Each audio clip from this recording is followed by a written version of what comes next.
ಅವನ್ರಿ ನಾಲ್ಕು ಸಂತೋಷ್ ಲಾಡ್ ಅವನ ಬಗ್ಗೆ ಯಾಕ್ರೆ ಮಾತಾಡ್ತೀರಿ? ಸಂತೋಷ್ ಲಾಡ್ ಅಂದ್ರೆ ಯಾರು ಗೊತ್ತಾ? ವಿಜಯೇಂದ್ರ ಅವರೇ.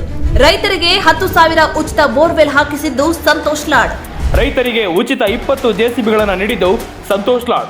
ರೈತರಿಗೆ ಅನುಕೂಲಕ್ಕಾಗಿ ಟ್ರಾನ್ಸ್ಫಾರ್ಮರ್ಗಳನ್ನ ನೀಡಿದ್ದು ಸಂತೋಷ್ ಲಾಡ್. ಮಠಾಧೀಶರಿಗೆ 25 ಕಾರ್ ನೀಡಿದ್ದು ಸಂತೋಷ್ ಲಾಡ್. 10,000ಕ್ಕೂ ಹೆಚ್ಚು ವಿದ್ಯಾರ್ಥಿಗಳಿಗೆ ಉಚಿತ ಕಂಪ್ಯೂಟರ್ ತರಬೇತಿ ನೀಡಿದ್ದು ಸಂತೋಷ್ ಲಾಡ್. 10,500ಕ್ಕೂ ಹೆಚ್ಚು ಅಧಿಕ ಸರ್ವಧರ್ಮದ ಜೋಡಿಗಳಿಗೆ ಸಾಮೂಹಿಕ ವಿವಾಹ ಮಾಡಿಸಿದ್ದು ಸಂತೋಷ್ ಲಾಡ್. 2 ಲಕ್ಷಕ್ಕೂ ಅಧಿಕ ಬಡ ಕುಟುಂಬಗಳಿಗೆ ಇನ್ಸೂರೆನ್ಸ್ ಪಾಲಿಸಿ ಮಾಡಿಸಿದ್ದು ಸಂತೋಷ್ ಲಾಡ್. 10,000 ಆಟೋ ಚಾಲಕರಿಗೆ ಜೀವ ವಿಮೆ ಮಾಡಿಸಿದ್ದು ಸಂತೋಷ್ ಲಾಡ್.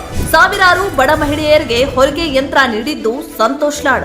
ಉತ್ತರಾಖಂಡದ ಜಲಪ್ರವಾಹದಲ್ಲಿ ಸಿಲುಕಿದ ಕನ್ನಡಿಗರನ್ನ ಪ್ರಾಣದ ಹಂಗು ತೊರೆದು ರಕ್ಷಿಸಿ ಕರೆತಂದಿದ್ದು ಸಂತೋಷ್ ಲಾಡ್.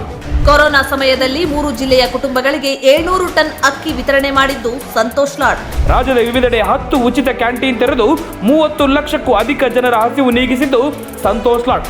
ಹಳ್ಳಿಗಳಲ್ಲಿ ಉಚಿತ ಆರೋಗ್ಯ ಸೇವೆ ವಾಹನಗಳನ್ನ ನೀಡಿ 3 ಲಕ್ಷಕ್ಕೂ ಹೆಚ್ಚು ಜನರಿಗೆ ಆರೋಗ್ಯ ಸೇವೆ ಒದಗಿಸಿದ್ದು ಸಂತೋಷ್ ಲಾಡ್. ಕುಗ್ರಾಮದಲ್ಲಿ 10,000ಕ್ಕೂ ಅಧಿಕ ಮನೆಗಳಿಗೆ ಮತ್ತು ಸರ್ಕಾರಿ ಶಾಲೆಗಳಿಗೆ ಬಣ್ಣ ಹಚ್ಚಿಸಿದ್ದು ಸಂತೋಷ್ ಲಾಡ್. ರಾಜ್ಯದ ವಿವಿಧೆಡೆ 25,000ಕ್ಕೂ ಅಧಿಕ ಕೊರೋನಾ ವಾರಿಯರ್ಸ್ ಗುರುತಿಸಿ ಸನ್ಮಾನ ಮಾಡಿದ್ದು ಸಂತೋಷ್ ಲಾಡ್.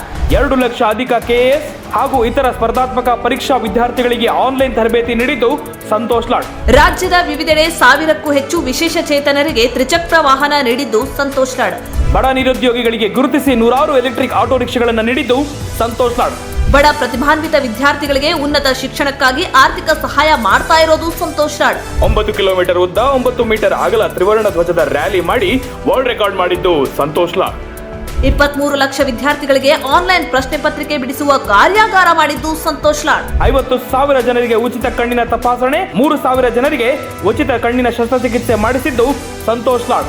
ಒಡಿಶಾ ರೈಲು ದುರಂತವೇ ಇರಲಿ, ಉತ್ತರಾಖಂಡದಲ್ಲಿ ಜಲಪ್ರಳಯವೇ ಇರಲಿ, ತಮ್ಮ ಸ್ವಂತ ಖರ್ಚಿನಲ್ಲಿ ಅಲ್ಲಿಗೆ ಧಾವಿಸಿ ಕನ್ನಡಿಗರ ರಕ್ಷಣೆಗೆ ನಿಲ್ಲೋರೆ ಸಂತೋಷ್ ಲಾಡ್. 4 ಬಾರಿ ಶಾಸಕರು ಹಾಗೂ 3 ಬಾರಿ ಸಚಿವರಾಗಿರುವ ಸಂತೋಷ್ ಲಾಡ್ ಇದೆಲ್ಲವನ್ನ ಮಾಡಿದ್ದು ತಮ್ಮ ಸ್ವಂತ ಹಣದಿಂದ. ಯಡಿಯೂರಪ್ಪ ಪುತ್ರರೇ, ನಿಮ್ಮ ಕೊಡುಗೆ ಏನು?